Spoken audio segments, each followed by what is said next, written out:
Para a vida de cada um de nós, pois já tivemos essa graça nos louvores, nas orações, na leitura da sua palavra. E agora, quando vamos abrir a mesma no livro de Mateus, no capítulo 6, versículo de 9 ao 13, onde o Senhor também nos edificará através da exposição da mesma.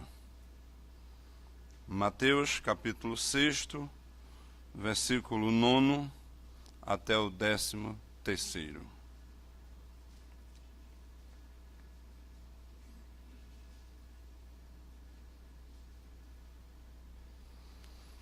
E diz assim a palavra de Deus: Portanto, vós orareis assim: Pai nosso que estás nos céus, santificado seja o teu nome. Venha o teu reino, faça-se a tua vontade, assim na terra como no céu. O pão nosso de cada dia dá-nos hoje, e perdoa-nos as nossas dívidas, assim como nós temos perdoado aos nossos devedores. E não nos deixes cair em tentação, mas livra-nos do mal, pois teu é o reino, o poder e a glória para sempre. Amém. Oremos. Obrigado pela tua palavra, Senhor, que foi aberta e lida neste momento, e certamente o Espírito do Senhor a aplicará em nossos corações. Te exaltamos, porque o Senhor tem nos ensinado e nos instrui nesse momento para a glória do teu nome e a edificação do teu povo. Oramos assim, no nome de Jesus. Amém. A oração que Jesus ensinou aos seus discípulos.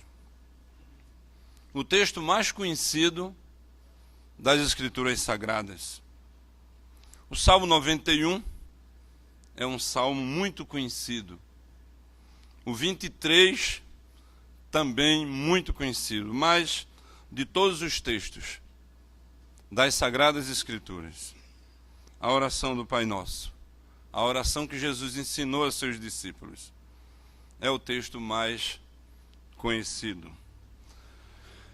Esta oração está presente nas religiões das mais diversas, na vida de muita gente espalhada por aí afora, em grandes eventos. Isso me faz lembrar, essa semana após o Atlético Mineiro ser campeão nas Libertadores da América, depois que terminaram, depois daquela luta, eles recitaram a oração do Pai Nosso. Está presente na vida da igreja e também é uma oração que muitas vezes tem sido mal interpretada e mal vivida pela falta do conhecimento que há na pessoa de Cristo, no ensino de Cristo, a respeito dessa mesma oração. Jesus ensina essa oração aos seus discípulos, para que eles entendam a forma correta que o seu povo precisa conhecer, de forma que ele possa se dirigir a Deus, na dependência de Deus, na direção de Deus e no auxílio. É uma oração ensinada para uma boa compreensão da vida cristã, servindo como estilo de vida para a igreja do Senhor aqui na terra.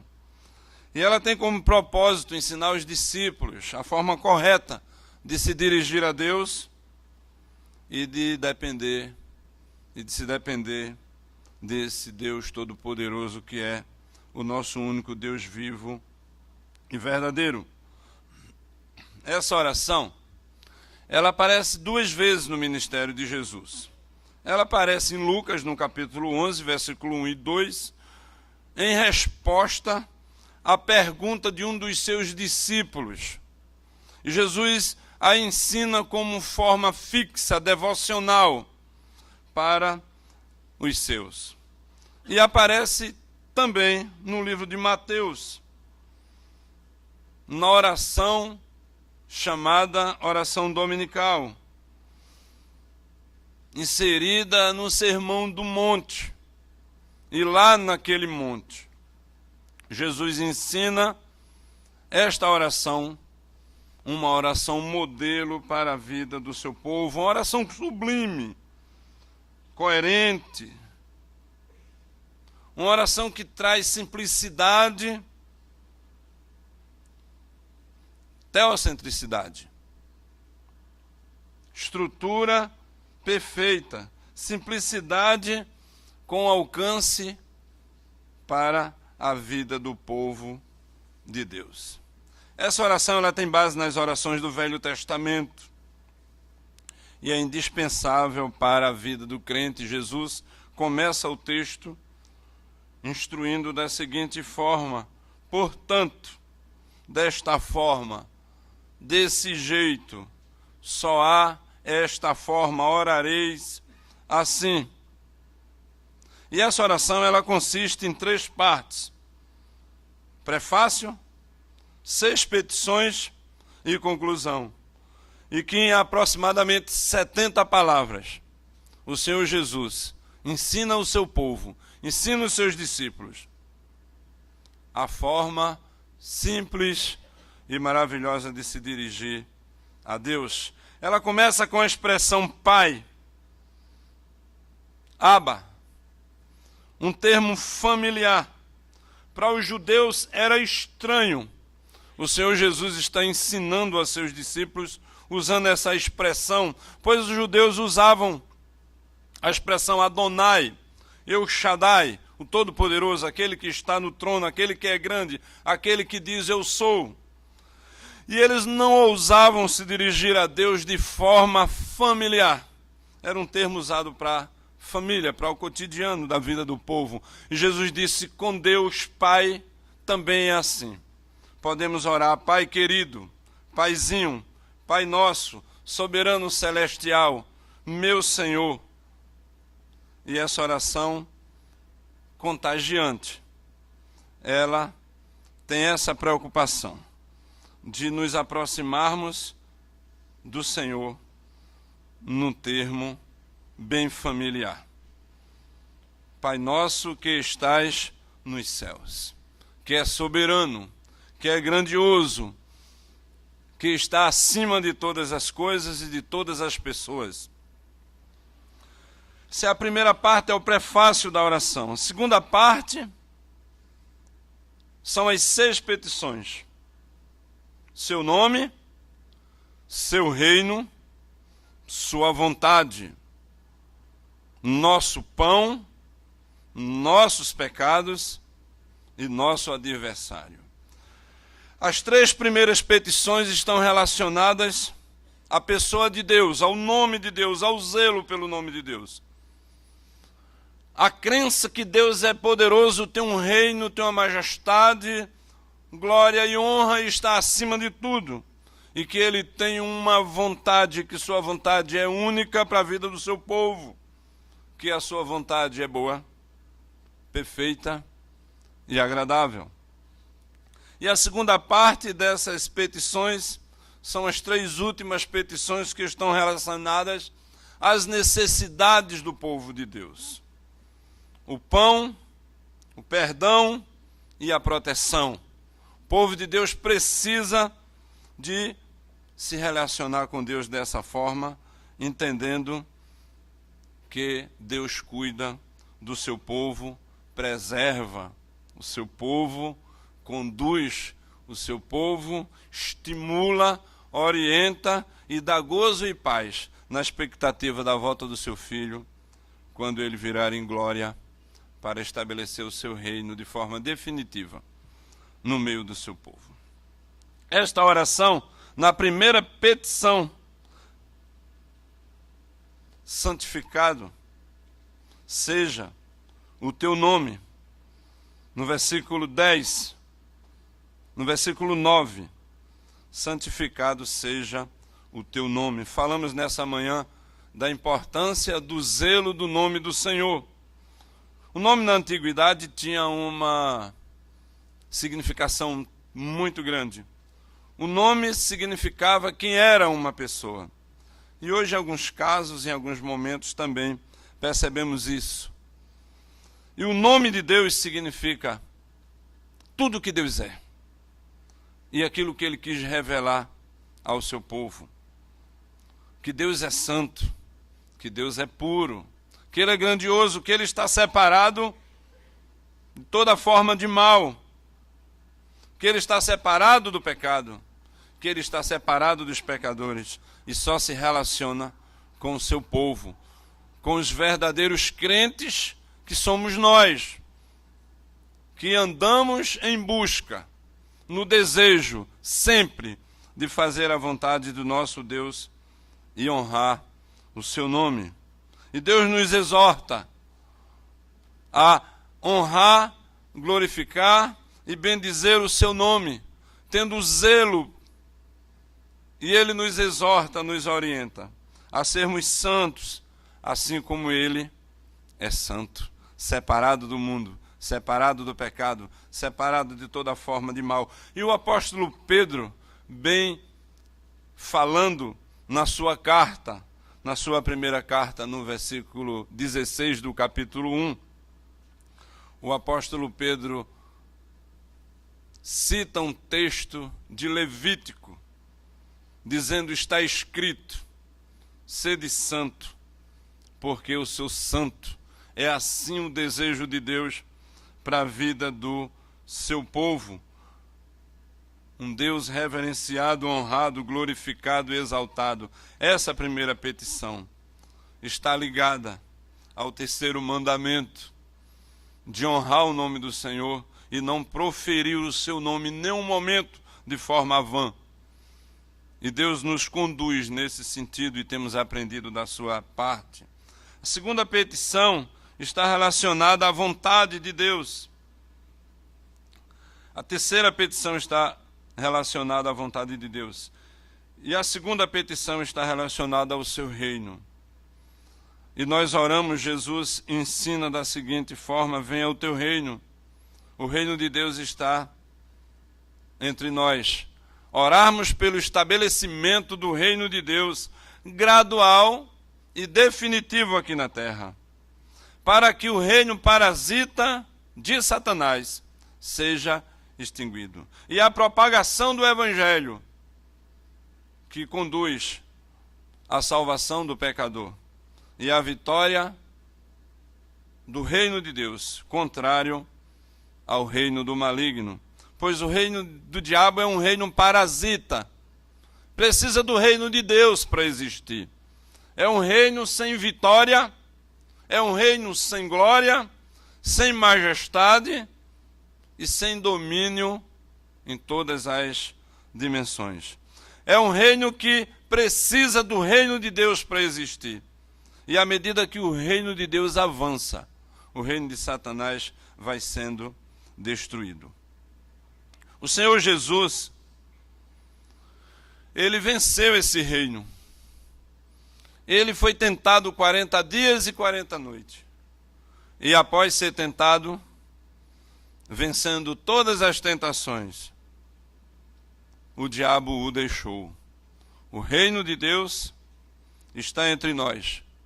E nós podemos tomar posse desse reino. E é em nome de Jesus que nós podemos orar assim. E é ao Pai que nós podemos orar assim. Isso me faz lembrar as palavras de Martin Lloyd-Jones, esse pastorzão que deixou muitos livros. E comentando a respeito desse assunto, no Sermão do Monte, ele diz que a igreja deve desejar o reino de Deus e o reino desse Cristo no coração do próprio povo de Deus, dos homens e mulheres de Deus que amam verdadeiramente o Senhor Jesus. Essa deve ser a oração do povo de Deus. E esse reinado absoluto de Cristo, quando o último eleito for convertido, quando a propagação do Evangelho alcançar o último eleito. João já vê isso em Apocalipse, o apóstolo João já vê isso. Em Apocalipse capítulo 22, versículo 20, quando ele clama entendendo que o último eleito já está ouvindo a palavra de Deus, orando: vem, Senhor Jesus, volta, Senhor Jesus. João está vendo ali o final do mundo, final dos tempos, Jesus voltando e a sua igreja se encontrando com ele para a festa final. E aí o reino parasita de Satanás será completamente destruído, porque o reino de Jesus jamais será abalado. E que o Senhor reine em nossas vidas, que o seu reino que está entre nós seja o desejo do nosso coração. Agora nós podemos perceber que depois que Jesus ensina os seus discípulos que a vinda do seu reino esteja no meio de nós, ele também orienta na terceira petição que a vontade de Deus deve ser feita aqui na terra, precisa ser feita aqui na minha vida e na sua, do mesmo jeito que ela está sendo feita nos céus. E é assim que essa oração nos conduz: faça-se a tua vontade. Deus tem uma vontade própria, boa, perfeita e agradável. Faça-se a tua vontade, assim na terra como no céu. Como está sendo a vontade de Deus nos céus? Como está sendo feita a vontade de Deus nesse exato momento na sua glória? Aonde os nossos irmãos que já morreram em Cristo estão? Aonde todos os eleitos, nesse exato momento e em todos os momentos, estão reunidos. E João vê isso em Apocalipse. Estão reunidos glorificando a Deus, em obediência, em prazer em estar na presença de Deus. O domingo é uma expressão do novo céu e da nova terra. O domingo é o resultado da vitória que a cruz, que o sangue, que a morte teve sobre o pecado. E é a única vez na história da humanidade que uma morte destrói e mata todas as mortes que nos impediriam de estarmos pelos séculos dos séculos na presença do nosso Deus. Como está intitulado no livro de John Owen: por quem Cristo morreu. E no original nós entendemos que o tema é a morte da morte na morte de Cristo. A morte da morte. A morte morreu na morte de Cristo. Pois quando Cristo, o nosso Deus, que se fez homem, na cruz do Calvário disse: está tudo consumado. Ele disse: foi feita a tua vontade, aqui na terra, como nos céus. E com um brado de vitória, nos deu condição de orarmos assim: que a vontade de Deus seja feita aqui na terra, como ela é feita nos céus. E não será de forma perfeita, mas será no desejo de um dia fazermos a vontade de Deus de forma plena, andando em retidão e santidade de vida, com o corpo já glorificado, com o espírito já vivificado, com a mente de Cristo, com a perfeição da plenitude que Deus nos revestirá. e essa vontade que desejamos que seja feita, quando ela alcançar esse ideal aqui na terra, quando a vontade de Deus for estabelecida de forma plena e completa aqui na terra, aí nós estaremos experimentando o novo céu e a nova terra. E Deus estabelecerá o seu trono, e pelos séculos dos séculos cantaremos o hino da vitória nessa grande festa onde só há uma igreja e um só Senhor. Onde Cristo, que é o cabeça da igreja, estará recebendo toda a honra e toda a glória, e nós a alegria de vivermos uma vida na plenitude da perfeição. Essa deve ser a oração de um crente sincero. Essa deve ser a oração de alguém que se converteu e anda com Cristo. Essa deve ser a oração do povo de Deus. Faça-se a tua vontade, aqui na terra, do jeito que está sendo feita nos céus. Esses 3 momentos da oração do Senhor, as 3 primeiras petições, estão diretamente relacionadas a Deus, às realidades de Deus, às reivindicações de Deus, à natureza de Deus. E as 3 petições que se seguem agora estão relacionadas às nossas necessidades. Jesus coloca essa oração dividindo-a, glorificando o nome de Deus e gozando da sua presença para sempre. Essa é a primeira pergunta do nosso breve catecismo. Que o fim principal do homem é glorificar a Deus e gozá-lo para sempre. É uma interpretação muito forte da oração do Senhor. As 3 necessidades básicas para a vida do crente, nós encontramos também nesse texto. Primeiro está relacionado à nossa necessidade física. O pão nosso de cada dia dá-nos hoje. A necessidade do pão, do sustento, da saúde, das vestes, da moradia. Essa oração buscando recurso dos céus para as necessidades físicas de cada um de nós aqui na terra. Nada merecemos. Deus cuida de todas as coisas. A Deus pertence todas as coisas. E Deus cuida de suas criaturas de forma geral e cuida dos seus filhos de forma especial. Deus cuida e Jesus instrui e ensina. Orem assim: tudo que temos vem de ti, Senhor. Tu és o Criador de todas as coisas.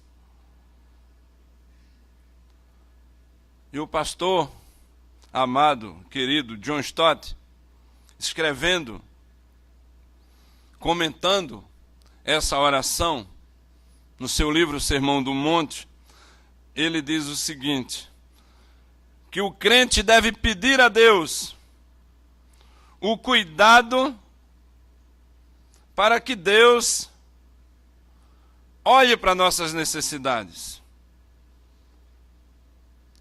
e que nós nos dirijamos a Deus com total dependência de que tudo que temos vem dele.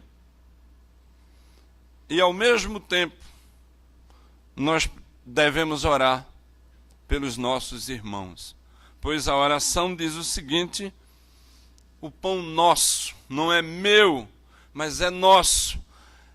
É o pão da comunidade de Deus, que não falte e que Deus supra as necessidades do seu povo. Deus criou o trabalho, Deus trabalha até hoje. Antes do pecado entrar no mundo, Deus criou o trabalho. E o trabalho é uma forma de produção, é uma forma de adquirir ganhos para podermos tomar conta da nossa vida, para cuidarmos do nosso corpo e ajudar a outros.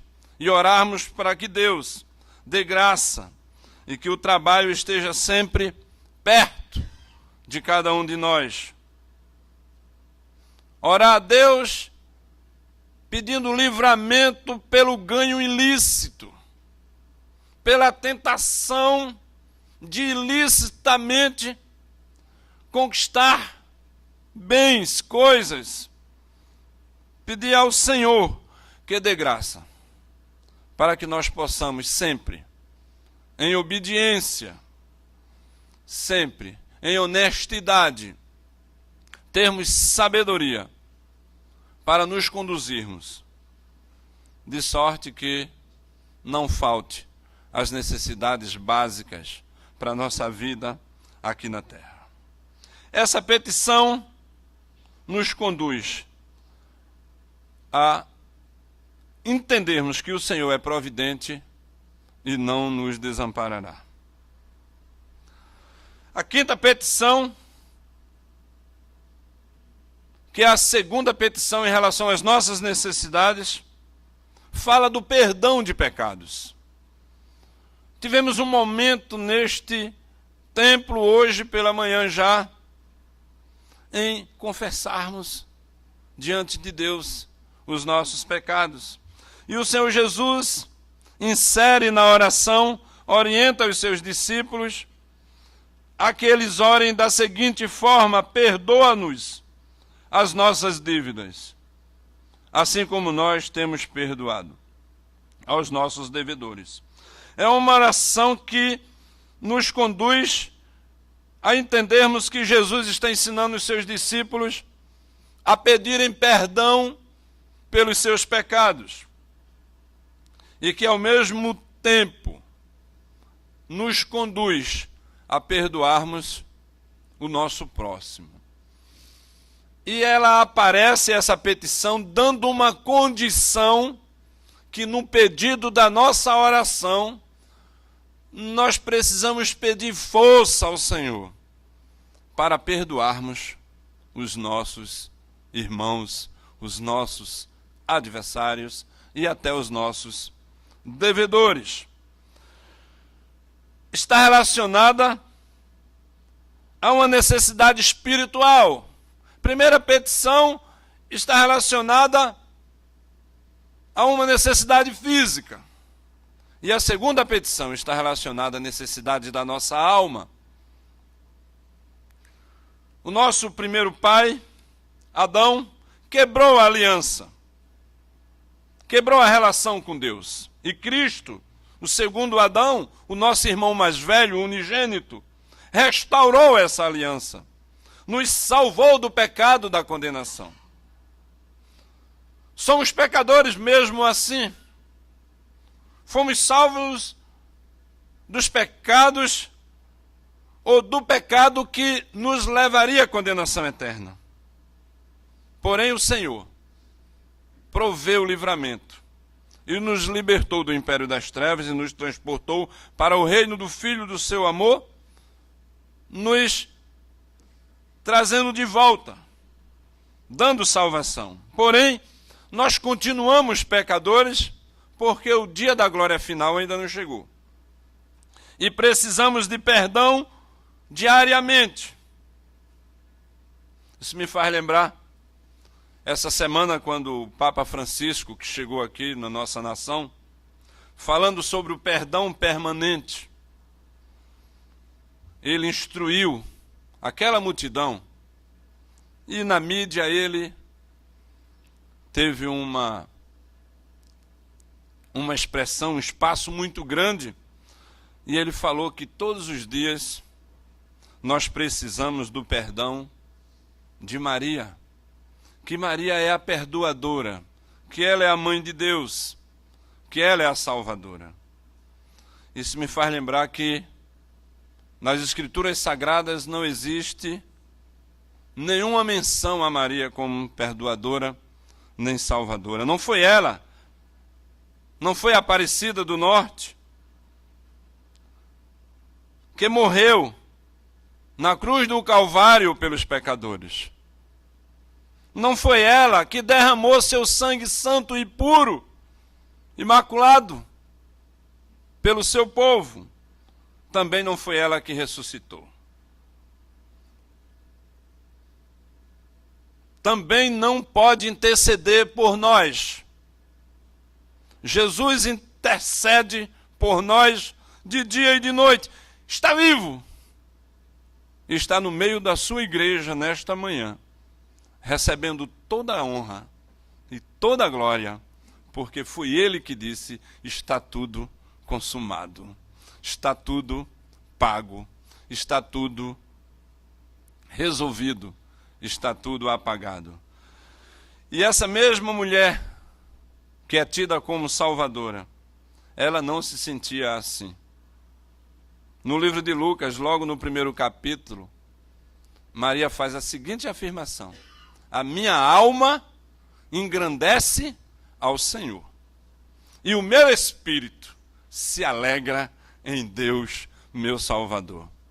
Tal ousadia, tal cegueira, que conduz uma nação num evento tão grande como esse, uma jornada que está levando para o abismo, para a condenação eterna, e que precisa voltar para Deus, arrependido, convertido, confessando os seus pecados. E na mesma catedral, nós vimos o Papa estava vivo. O povo estava também lá vivo. Maria parecia estar viva. Mas Jesus, o nosso Senhor, que está vivo pelos séculos dos séculos, foi o único que apareceu morto, crucificado e triste, ao lado da ignorância. Ainda crucificado. Quando os anjos do Senhor apareceram ali naquele túmulo há 2000 anos atrás, e disse a Maria: Ele ressuscitou, Ele está vivo, Ele não está aí. Jesus, o Salvador, esse está vivo, e este aparecerá no meio de nós. Jesus aparece a seus discípulos, mostra a mão furada, mostra o lado furado, diz: paz seja convosco. E logo dá a missão aos seus discípulos. Após dar a missão a seus discípulos, é assunto aos céus. Está à destra de Deus. E a primeira carta de João, no capítulo 2, diz que Ele é nosso advogado, e que Ele intercede por nós, e que tem prazer em representar aqueles que são verdadeiramente seus filhos, aqueles que são verdadeiramente crentes, aqueles que podem orar assim: perdoa-me e me ensina a perdoar. Me dá condição, Senhor, de perdoar o meu próximo. Me dá condição e força para amar o meu próximo. Porque na compreensão de Jesus, perdoar é fazer alguém renascer na sua história. Perdoar é dar a oportunidade ou a chance de que a pessoa faça tudo de novo.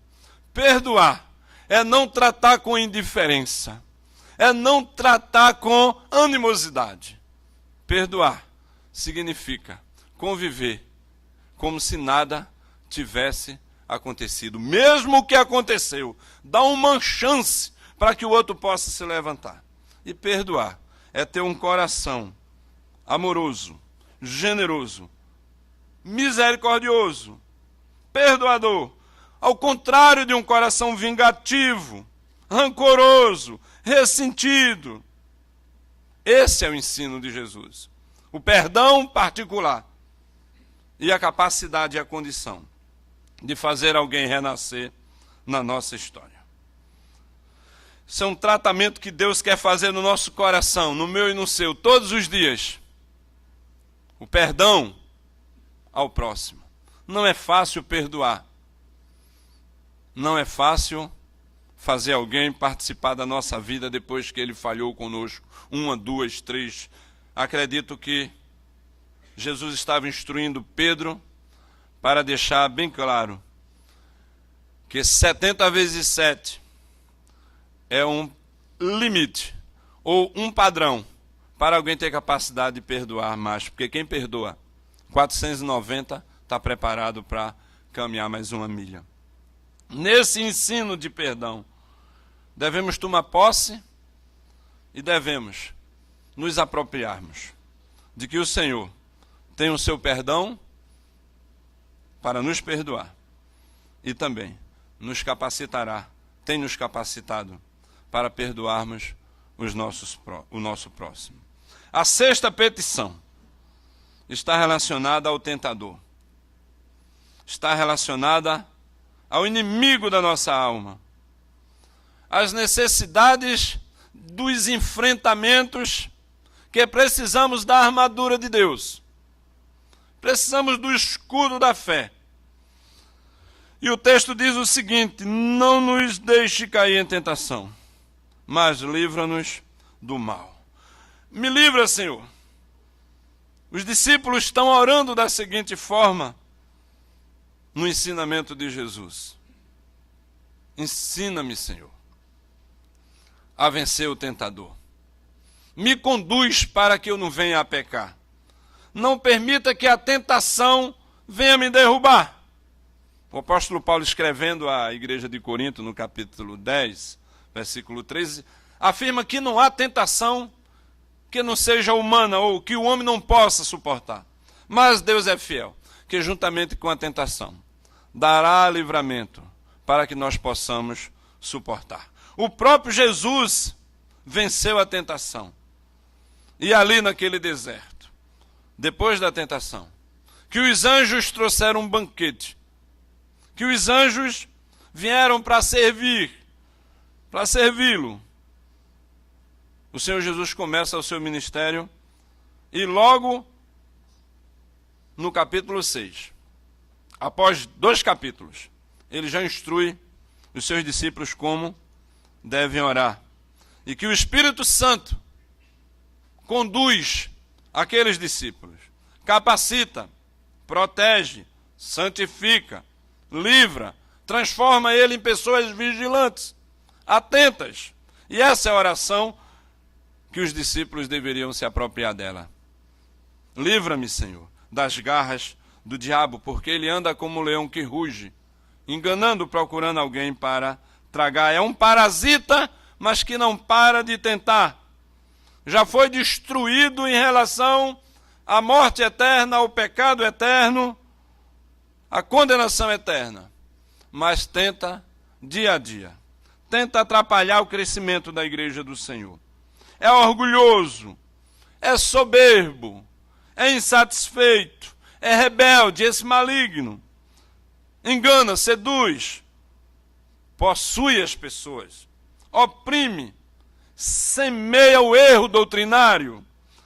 As nossas mídias estão todas invadidas por esses erros doutrinários malignos. Igrejas inteiras, só ligarmos a televisão, perceberemos os pregadores mentirosos, enganados, seduzidos pelo maligno, que semeia a falsa doutrina, o erro, a mentira, cega as pessoas, arrebata a palavra que foi pregada, mente, é imoral, abate, persegue, acusa, arma cilada e ainda derruba alguns crentes. O diabo, queridos, veio para matar, roubar e destruir.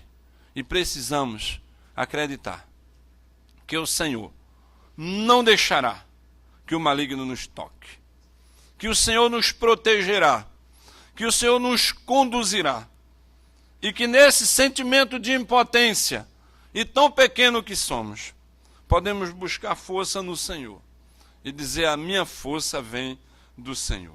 Orar a Deus que Ele nos revista com a sua graça para vencermos as investidas do maligno.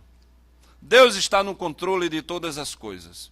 Mesmo diante de um quadro tão aterrorizador do diabo, tão mentiroso, enganador, que é. Deus está no controle de tudo. E Jesus venceu o diabo. E Jesus esmagou a cabeça da serpente. Jesus venceu, e o livro de Apocalipse diz que ele vem vencendo para vencer. Significa que Cristo já partiu da glória, na compreensão de João. E a igreja já partiu da terra. E está faltando só o encontro da noiva com o noivo nos ares. Porque Cristo já é o cabeça e sempre foi o cabeça de sua igreja. Jesus venceu a destruição desse reino. E Jesus destruirá totalmente. E nós estaremos lá para ver. Totalmente. Na sua segunda vinda ele destruirá o reino parasita de Satanás.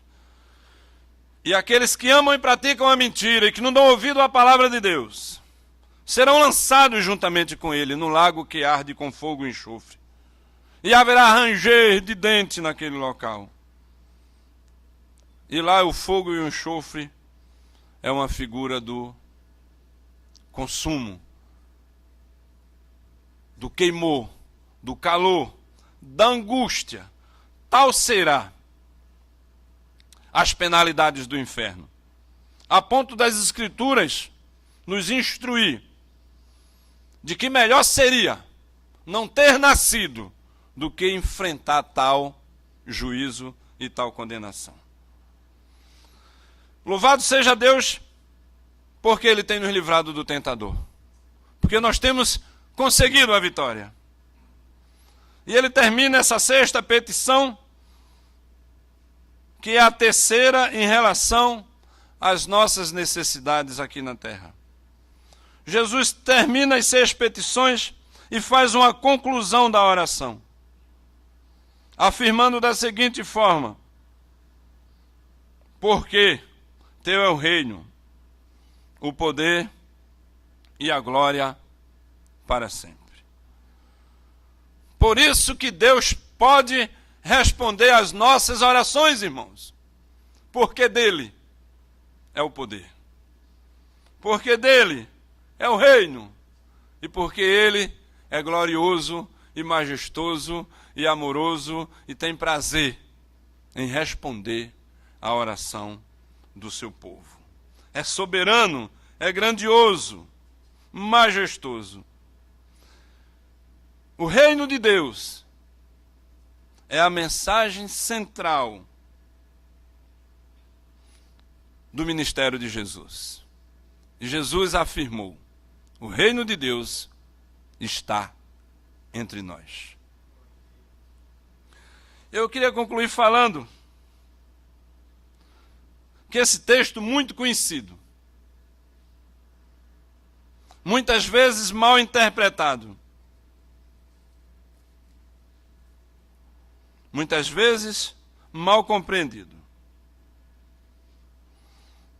Esse texto, que é tão claro para todos nós, deve nos conduzir a usá-lo não como amuleto para a nossa vida, não recitando inconsequentemente, não recitando acreditando que ele surtirá algum efeito pelo fato de recitá-lo. Pois assim não surtirá nenhum efeito. Essa oração ela foi dada como estilo de vida para cada um de nós. Que Deus é o único, Pai poderoso e soberano, e nós, seus filhos, por adoção. E que Deus é santo. E que o seu povo tem que entender sempre que a santidade de Deus é o seu desejo para a vida do seu povo. E que Ele reina nos céus e o seu reino está entre nós. E que se nós não desejarmos a vontade de Deus para nossas vidas, aqui na terra, do jeito que é lá no céu, nós ainda não estamos orando a oração do Pai Nosso. Porque a oração do Pai Nosso implica em entendermos que o nosso Deus é grandioso, poderoso e majestoso. Que Ele tem cuidado de nós, mas que a sua vontade precisa ser a primeira necessidade, a primeira vontade, o primeiro desejo da vida de um crente.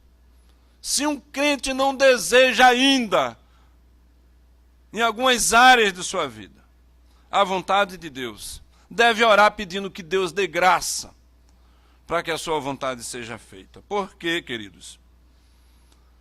Se nós não desejarmos a vontade de Deus para a nossa vida, apenas estamos fazendo da oração do Pai Nosso o que a Jornada Mundial fez. Uma reza. Uma simples reza, que não tem força, que não tem direção, que não gera vida, que não gera comunhão, que não gera intimidade, que não gera relação com Deus. É certo que oraremos assim.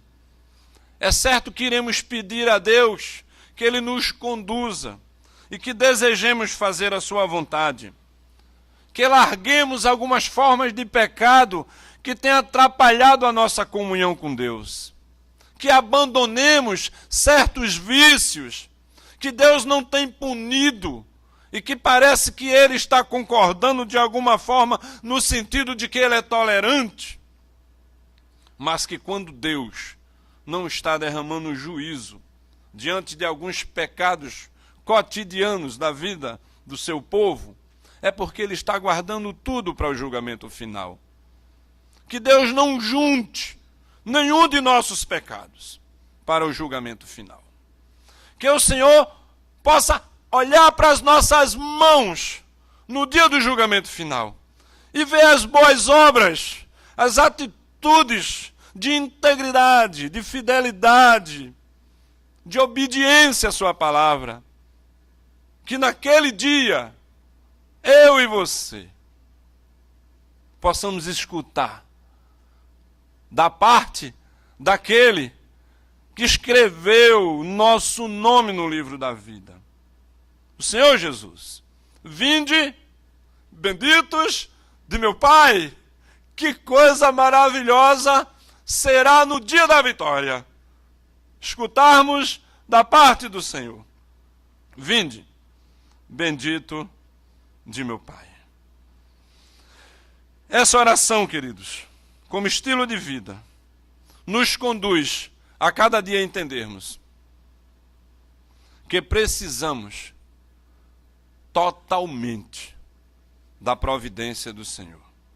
E que nada que temos ou somos vem de nós mesmos. Que tudo reside na providência, no amor, na graça, nas dádivas do nosso Deus, nos dando sustento diário, nos dando saúde, nos dando um teto para morar. E que se nós entendemos que tem alguma coisa nisso tudo, que nós tivemos o privilégio de colocar o nosso dedo, é porque não entendemos ainda que tudo vem do Senhor. Mas é certo que nós cremos assim, que tudo que somos, que tudo que temos, provém de Deus e é para a glória dEle. E tão somente para a glória dEle. E também para o nosso gozo, para a nossa alegria. Também, queridos, precisamos avaliar o nosso coração. Precisamos orar sempre pedindo que Deus nos dê condição de termos um coração lavado. regenerado, transformado, limpo na presença de Deus, para que o diabo não possa nos acusar de algum pecado, se porventura ele se atrever.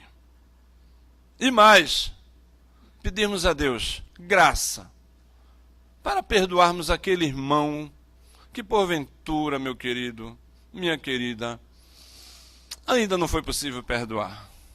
Ah, como nosso coração, às vezes, está cheio de ressentimento e angústia.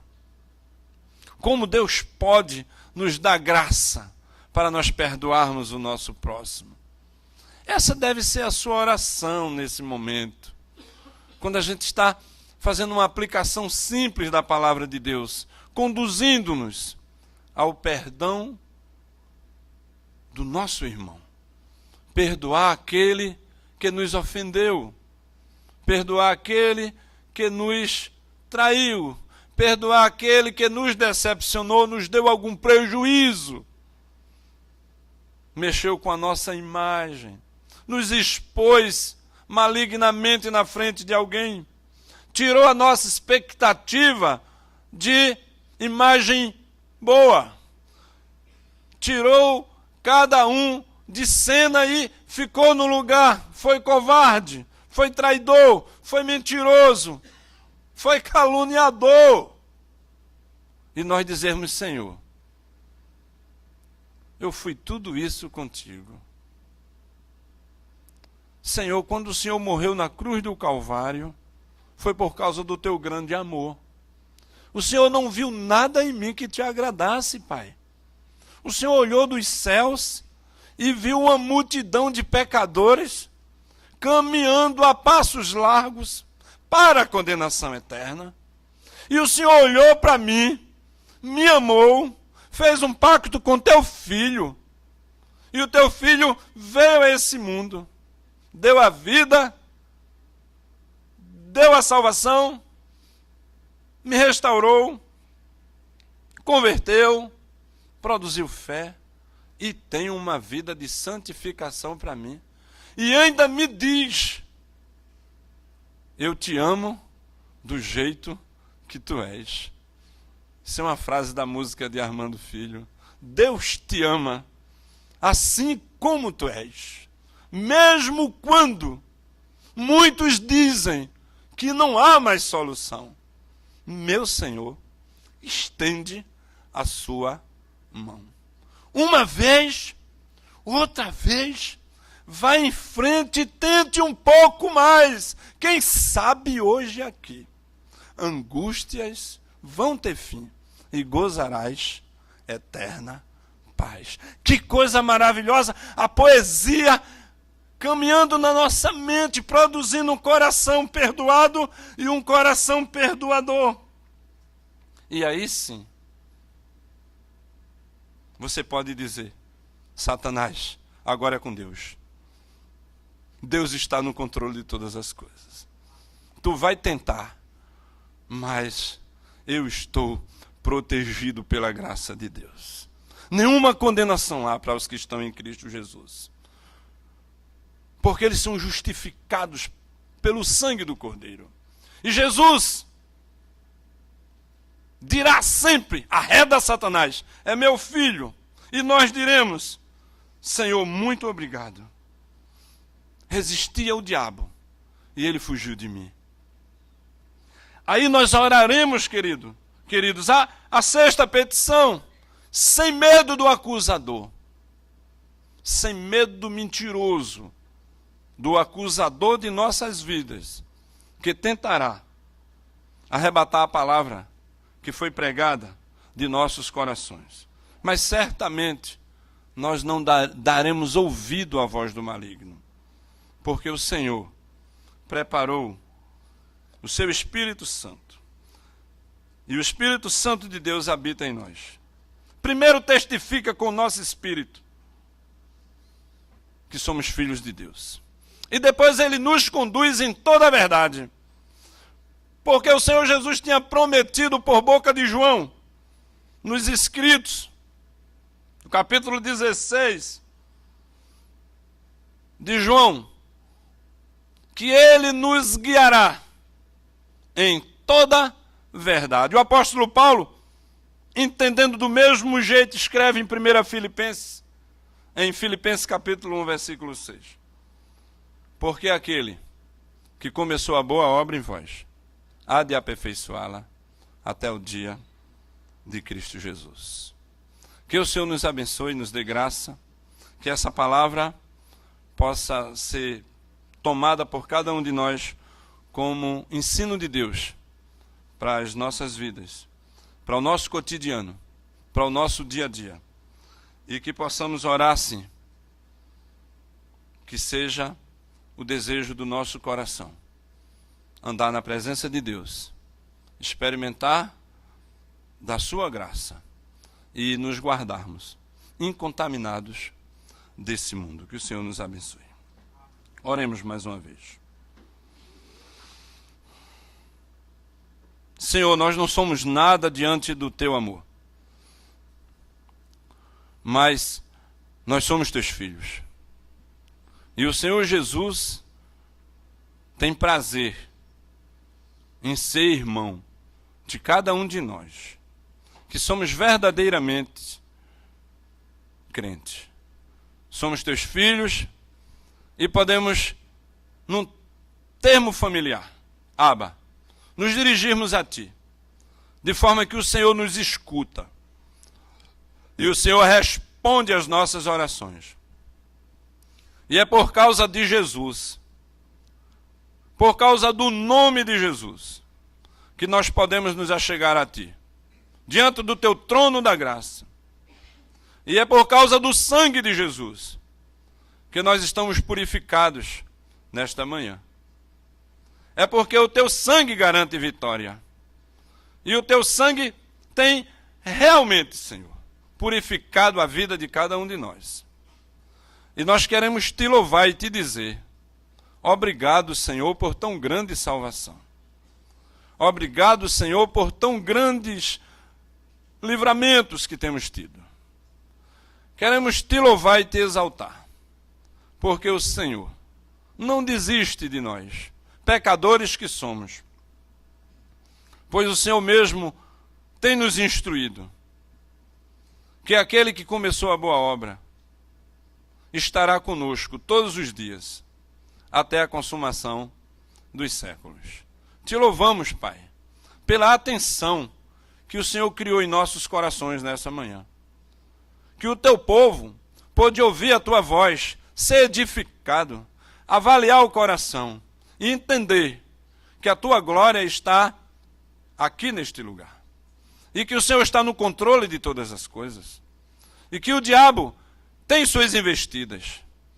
Mas na cruz do Calvário, a única coisa que ele conseguiu alcançar foi o calcanhar. E Cristo o destruiu, acertando-lhe a cabeça. Cristo, o cabeça da tua igreja, o Senhor de nossas vidas. Nós queremos exaltar o autor e consumador da nossa fé. Muito obrigado, Pai, pela tua palavra. Obrigado porque nós podemos dizer que o Senhor será conosco todos os dias. Nós podemos dizer isso de forma conjunta. O Senhor será conosco todos os dias até a consumação dos séculos. Para a glória do teu nome e a alegria nossa, nós oramos assim, em nome de Jesus. Amém.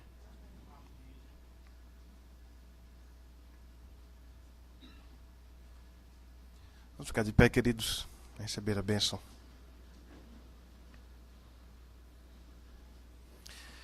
E que a graça de nosso Senhor e Salvador, Jesus Cristo, e o amor de Deus, nosso eterno, maravilhoso e verdadeiro Pai, a comunhão, o poder e as incomparáveis consolações do Espírito Santo e o seu avivamento sejam sobre nós e sobre toda a igreja do Senhor nessa terra, hoje e até o dia que Ele vai voltar para nos buscar e nos tomar eternamente para si. Amém.